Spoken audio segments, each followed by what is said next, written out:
The odds have never been so good for me. I had to say it. I was going to say, I wasn't going to say that when I got out here.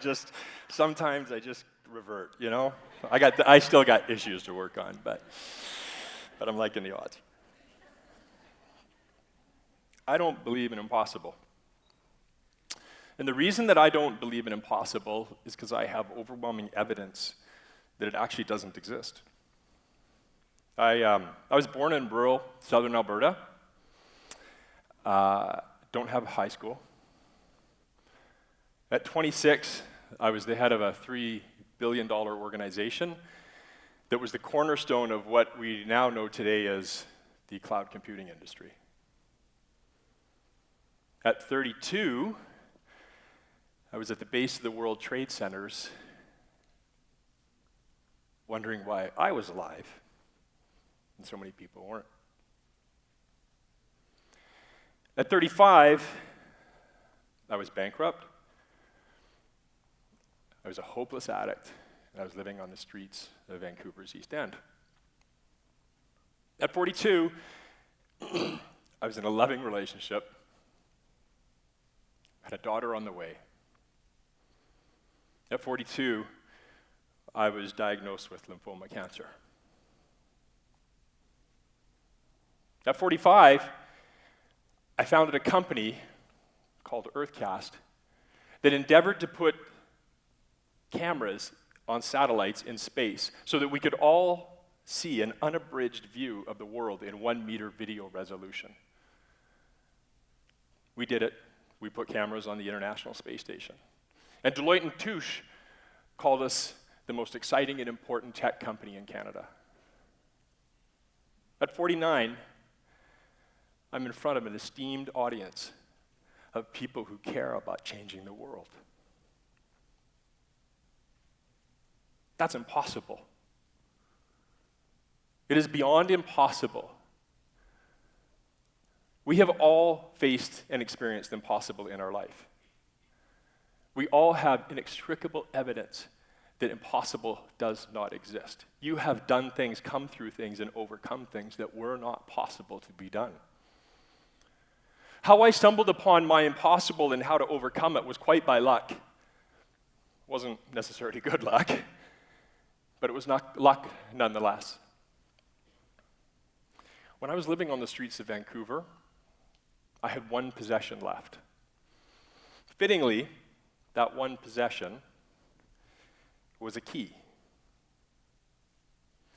This key was to a Jeep. See, in my years of trying to get clean, I did have lots of help. I had loving friends and loving family. And in one of my bouts of getting clean, I had actually strung together about 90 days of sobriety. My very best friend in the world found me, helped me get clean. He said, if you can string 90 days together, we're gonna take this to the next level. I'm really gonna help you. Ended up enabling me, another story. But what he did at the end of that 90 days was he got me an apartment, he hooked me up with job interviews, bought me a computer. This is a good friend. He bought me a Jeep, right? Because I needed a Jeep to get from my apartment to my job, which I didn't quite have yet, but he was setting me up. He was pretty smart, though. He didn't put the Jeep in my name, because he knew that if I fell again, which I had done several times before, that he didn't want that Jeep in my name because he knew I would sell it, and I would use it for drugs, to do my absolute best to kill myself or escape. Well, I did fall. I wound up back on the street, and I couldn't sell the Jeep. But I could loan it out. So I did. So I loaned it out to a gang on the street in exchange for my DOC, my drugs of choice. And I thought, hey, this is a pretty good trade. I give them a Jeep. Every once in a while, they hook me up. Okay, I come out from behind my garbage can. That worked the first time. And the second time I showed up to say, hey, guys, I get the beating of a life.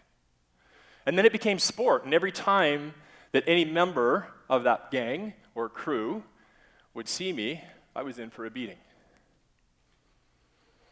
Several days after I'd gotten out of the hospital from a beating and severe concussions, I happened to see a Jeep. Don't ask me what possessed me to see if this key fit in that door. Because everything in the world said, do not try. But I was not of sound mind, so I tried. And it worked. And as luck would have it, the second that door opened, I heard a yell from down the street that said, "Hey!" And in that moment, I was crystal clear that I wouldn't live to the end of the day if that gentleman caught me. I got in the Jeep, I turned it on, and I drove. It just so happened to be that Jeep was on Hastings Street, if anybody's familiar with Vancouver. And the Jeep happened to be pointed east. And I just drove. I didn't know how close he was. I didn't know if he was chasing me. I didn't know if there was other people that were coming behind him, but I drove. I was in no condition to drive.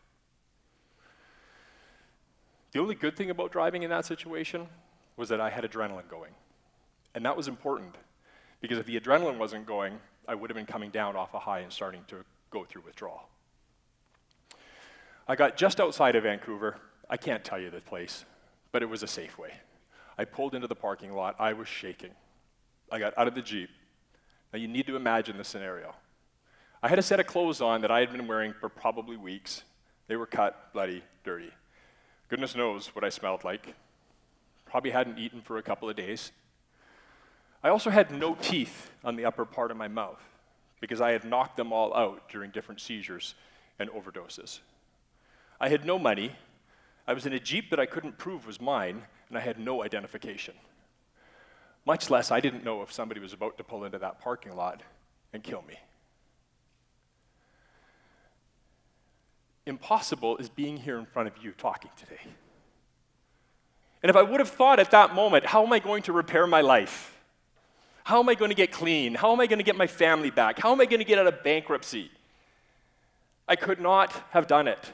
I would have taken a drug and jammed it back in my arm and gone down the same path again. But in that moment, I had to have clarity, and I asked myself a question. Now, I didn't realize this is the question I asked, but inevitably the question I asked, what's most important to me about this situation? What is it about impossible that I really want to solve? And what I really wanted to solve is I just wanted to be safe. I just didn't want to die that day. It was probably the first time in years I realized I didn't want to die. At least not that way. And so I made the decision. I'm not going to die today. That was it. That's the only decision I had to make. And the next question I asked was, okay, how do I stay safe? And I didn't realize this was the question I asked until I analyzed it afterwards, but it's key to understand how we achieve impossible, because it's really three simple things. What's most important to me about this? And the second question is, what's the answer? And the answer was simply, I needed to get to my brother's place back in southern Alberta. It was a long way away. It was safe. He might take me in. He might not. I don't know. I had certainly done lots to deserve not to be taken back in. But at least he wouldn't kill me, which was maybe. His wife would have killed me for sure. But hopefully she wasn't home when I got there. So that's all I had to do. And the next question, what can I do right now? What can I do in this moment, this instant, to get closer to that? Not what are all the 500 things I need to do? What are not all the things that have to happen? Just what can I do right now? And the only answer I could come up with was I needed to ask for help. So I literally went around the parking lot asking for help. Believe me, you wouldn't have given it to me and nobody did either. But in the process of elimination, I realized, because I'd been on the street and I'd learned how to beg a bit, I need to ask for something specific. It's really quite intriguing how clever homeless people can be. So I asked for something specific, and I knew better than to ask for money. I asked for a phone. I went around the parking lot asking for a phone. I said, look, I have somebody to call. I just need to ask somebody for help. Because my thinking was, well, if nobody here will help me, maybe somebody I know will help me, or maybe not, but I need to do something to stay safe. It was just the next thing. So somebody gave me a phone, made a bunch of phone calls, couldn't get a hold of anybody, got hung up, person had to leave, asked a bunch more people. 3 or 4 phones later, I finally got through to somebody that would take my call. That person was the former CFO of the company that I had built with him years ago. His name's Blair. Blair knew my shtick very well. I had called him several times telling him enormously ridiculous lies of how he needed to send me money and I needed to pay rent and often he would do it. But he, like everybody else in my life, was now on to me, and that shtick was up. He wasn't going for it. But Blair's a smart guy. He said, Cam, I'll do something for you. He says, where are you at? I said, I have no idea. I said, what's around you? And I told him there was a Safeway. He said, is there a Western Union in that Safeway? So at this point, had to give the phone back, had to ask a bunch of other people to get a phone, got another phone, went in, look, yes, there's a Western Union. I asked the lady, he said, ask the lady at Western Union what the store number is, blah, blah, blah. Did that. He said, got me back on the phone. He says, I'm going to send you $12.85. I was like, why $12.85? He's a very smart guy. He said, first of all, you need to know the exact number because there's no way that somebody's going to give you any money. You have no ID, you look like shit, you smell like shit, you're ugly, you're stupid, you're an idiot. Like, who's going to give you, like, so you need to know the exact amount of money, and I don't want to give you enough money to really get yourself in danger. Because even at that moment, when he said he was going to send money, as an addict, I was thinking, if it's $50, you know, it's just how a mind works. So he said, I'm going to send you $12.85. What you do with it is up to you. But when that $12.85 runs out, if you're still alive, I'll help you again. Long story short, no ID, nothing. We convinced the lady that the wire came in, and she gave it to me, believe it or not, against every policy and rule there is out there. It took hours. Security guards were ushering me in and out. It was drama. I got the money. I filled up with a little bit of gas. I got some Insure. I don't know if anybody lived on that stuff. And I just started driving until I was low on gas again, and I really started looking for a Safeway. I got to a Safeway, and I did the same thing. It took me 10 days to get back to southern Alberta to my brother's place. It took me 10 days because lots of times I did run out of gas. And lots of times I woke up maybe a day later. And lots of times I was in the back of that Jeep, puking my guts out, and wondering what was next. And all I really cared about was I just need to be safe, and I just need to do the next thing. Impossible isn't about doing everything and figuring out how I would have the complete and total honor to be in front of you here today. It was only about doing something, and that something is just the next thing. The Nelson Mandelas of the world, the Mother Teresas of the world, they look back on their life, and I'm sure they didn't go, this is what I planned. I planned to do all these impossible things. They just did the next thing. They had something they cared about. They had something that they wanted to achieve. And sure, I'm sure they had lots of ideas and ways to get there, but what they did was just the next thing. When I listened to Rachel on the stage earlier today, and I thought about how she talked, that she just asked those 3 words, can you help us? I'm sure she wasn't thinking that, oh my gosh, I'm going to save a rainforest. She just did the next thing. She went home and she wrote a letter. I'm sure in that moment she wasn't thinking about, oh, I'm going to not follow through on my partnership law career and everything else. We can't think about, but that's when things become impossible. That's when impossible becomes real. Impossible doesn't stand a chance against just doing the next thing. We're going to hear from Sophie at the end of the talks today, and she's going to talk about how something as big as the refugee crisis. She didn't try to solve the whole refugee crisis. She just did the next thing. And the impact that she's had because she just did the next thing. So how the story actually unfolded was that it took me 10 days to get back to my brother's place. And when I got back to my brother's place, something amazing happened.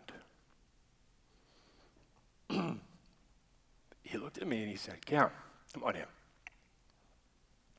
And my arms were around him and his wife, and they were literally carrying me into the house. And I said, Al, why are you going to help me this time? And he said, because you have 10 days clean. I hadn't had 10 days clean for years. I didn't think 10 days ago about staying clean for 10 days. I only thought about getting to my brother's place and just doing the next thing. That's how we accomplish impossible. Thank you.